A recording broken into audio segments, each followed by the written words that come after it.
wave combined with dry vegetation and the threat of thunderstorms has Rocky Mountain Power closely watching the power grid. New specialist Ladd Egan live for us right now, continuing our team coverage with more on just how this company is working to prevent wildfires. Ladd?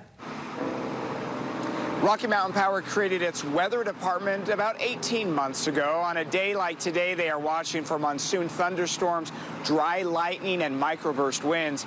If there is extreme wind that is sustained, they can actually shut off the power to certain areas to keep from sparking a blaze.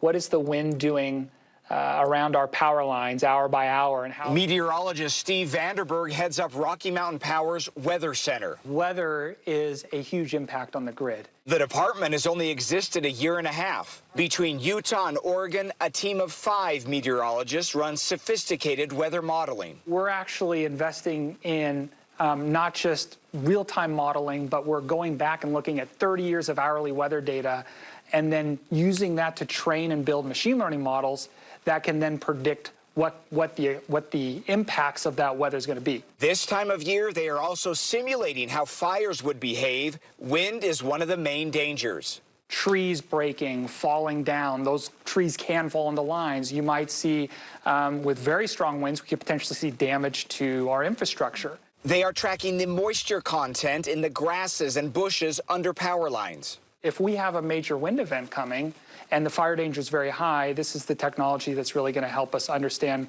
where we need to take steps to mitigate that risk. And that could be changes in the way we operate the system that day, or all the way as a last resort, potentially shutting off the power proactively. In fact, in mid-June, during several days of sustained high winds, Rocky Mountain Power did shut off some power in southern Utah.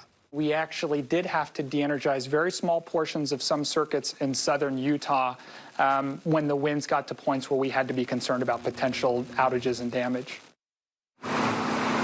That time in mid-June was the first time that the company has had one of those proactive outages here. The goal is to keep their own power lines from sparking a blaze. And Mike, long-term, as they get all this weather information together and get better at those computer models, they could identify other areas where they need to make long-term changes, like taking overhead lines and putting them underground. Yeah, it's good to see they're tracking these things and making some adjustments to help people keep safe out there. Ladd, thank you. New at 6, a West Jordan man